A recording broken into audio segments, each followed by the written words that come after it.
What if I told you one of the greatest adventure movies ever made was also one of the riskiest? What if the men getting hit by arrows were protected by hidden metal, one major actor was reportedly injured for real, and the horse ridden by Maid Marian would later become one of the most famous horses in Hollywood history?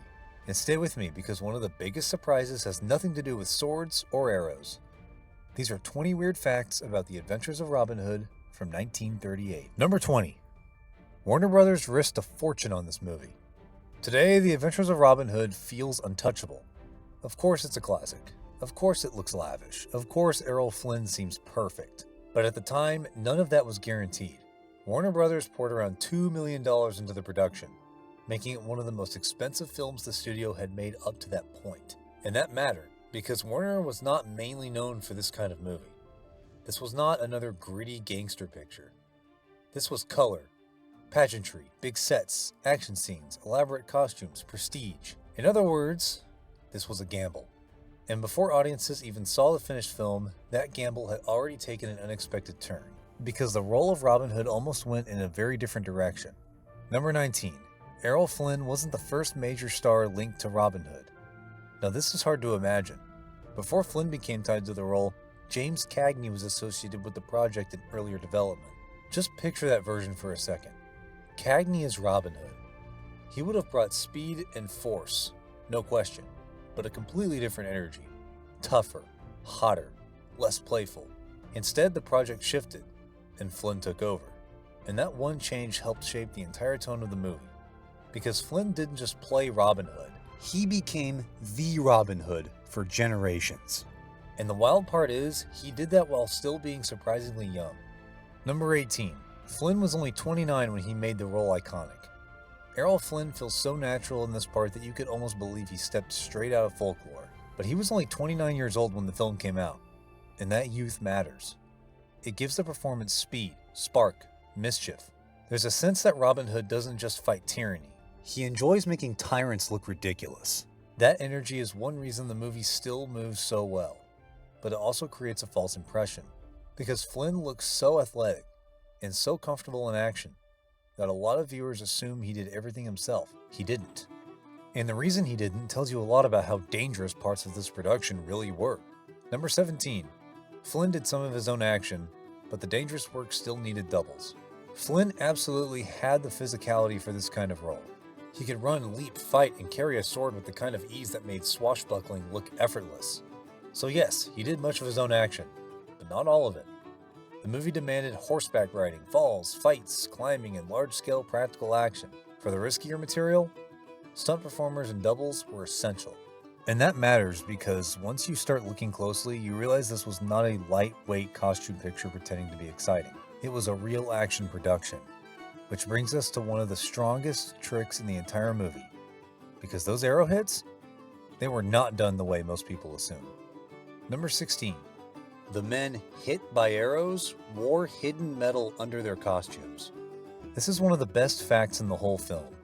When the arrows hit people in Robin Hood, the effect looks startlingly convincing. The arrows seem to strike hard and stay embedded. So how did they do that in 1938?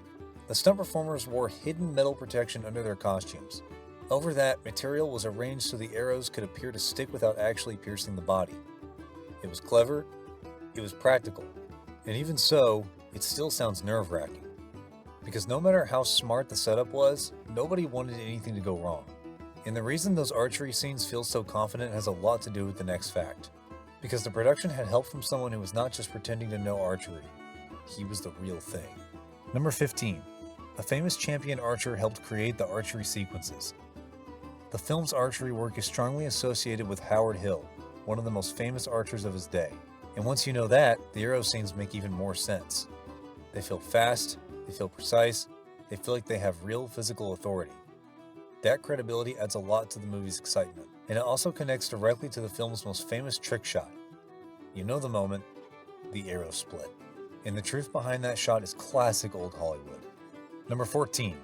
The arrow splitting moment was an illusion, not a simple live shot.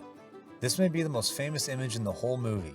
Robin fires. The arrow flies, and it appears to split the arrow already lodged in the target. It is one of the signature moments of classic adventure cinema. But no, it It was not simply captured as one clean, straightforward live-action miracle from the dramatic distance the scene suggests. The effect relied on controlled setup and movie trickery. And honestly, that makes it more fun. Because classic Hollywood was full of moments like this.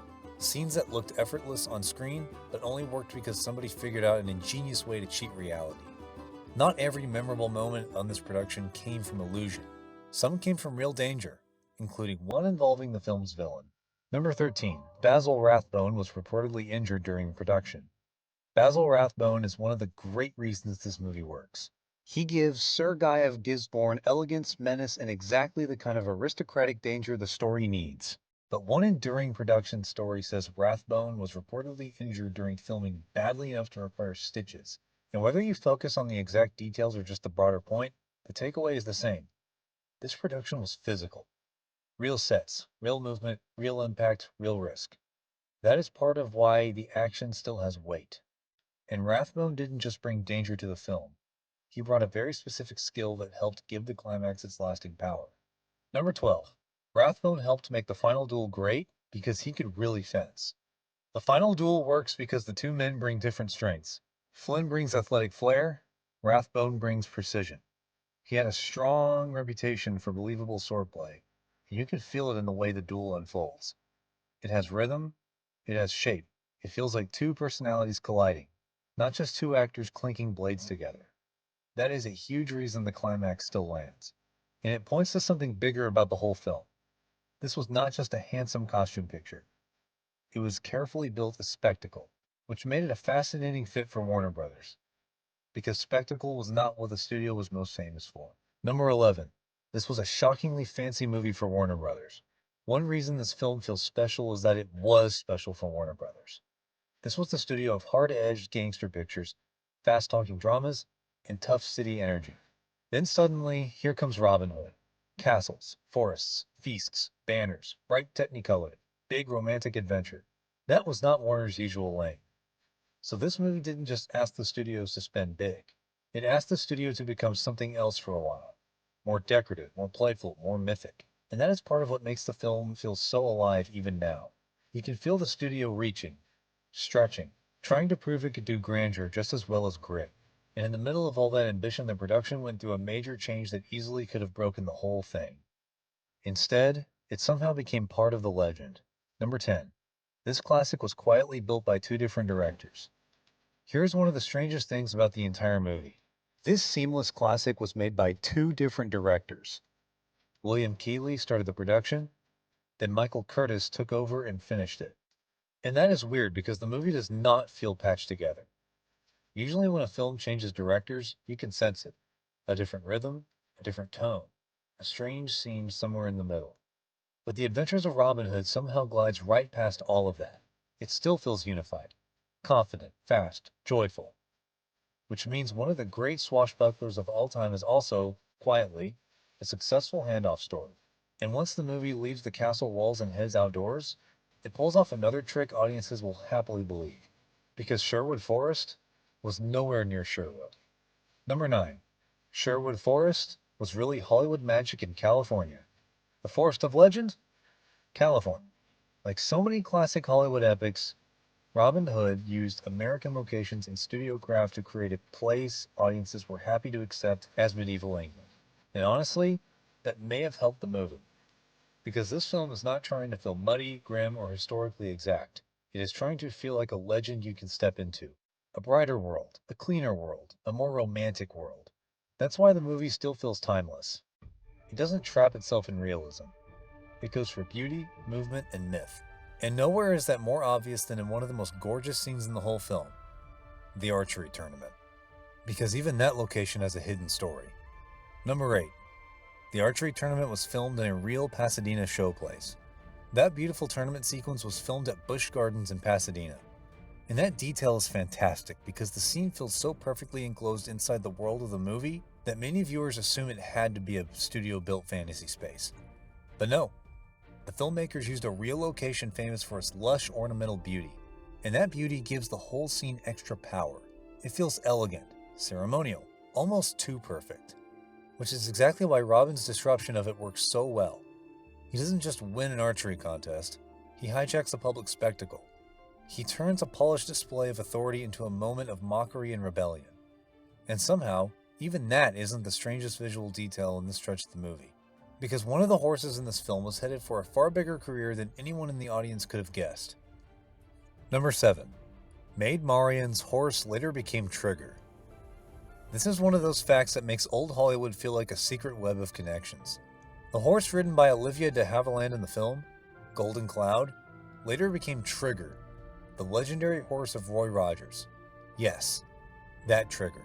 And once you know that, you can't unknow it.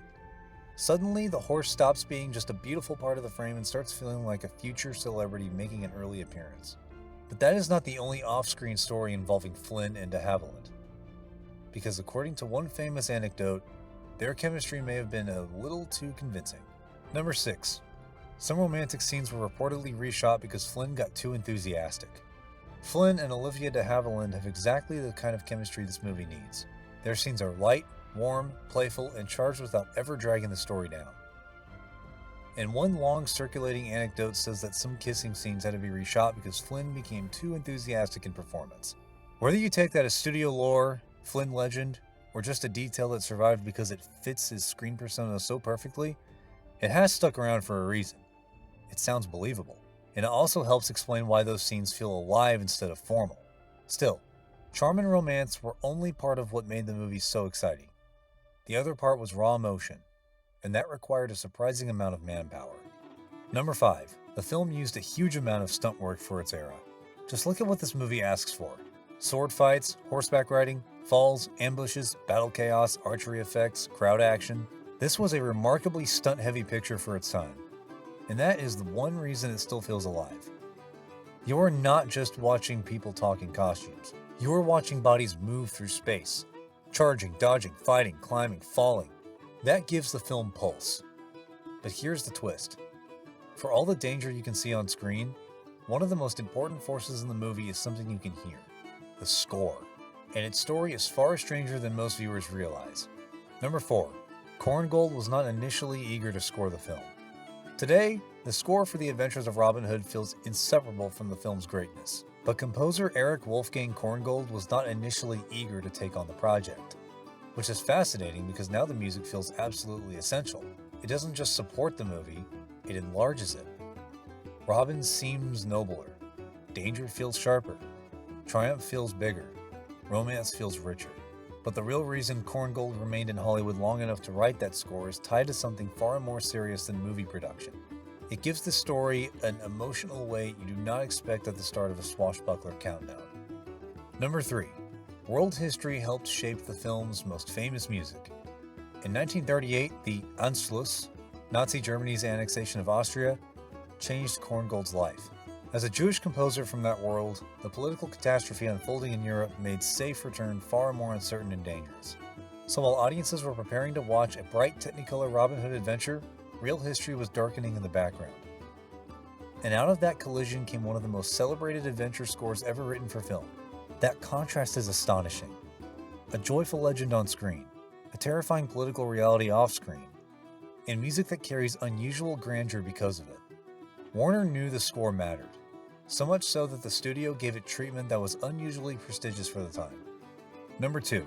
Warner treated the score like a major asset, not just background music. Warner gave Korngold's music unusually strong prestige treatment, signaling that this was not just background support for an action picture. And the more you think about it, the more that makes sense. The score is one of the engines of the movie. It tells you when Robin is a trickster, when he is a hero, when danger is closing in, when legend has arrived. Without that music, the film would still be entertaining. With it, the movie becomes mythic, which is one reason the film did not just land in 1938 and disappear.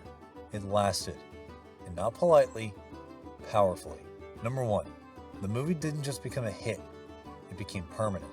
The Adventures of Robin Hood won 3 Academy Awards, earned a Best Picture nomination, and later entered the National Film Registry. That is not just success, that is permanence. This film survived because it still works.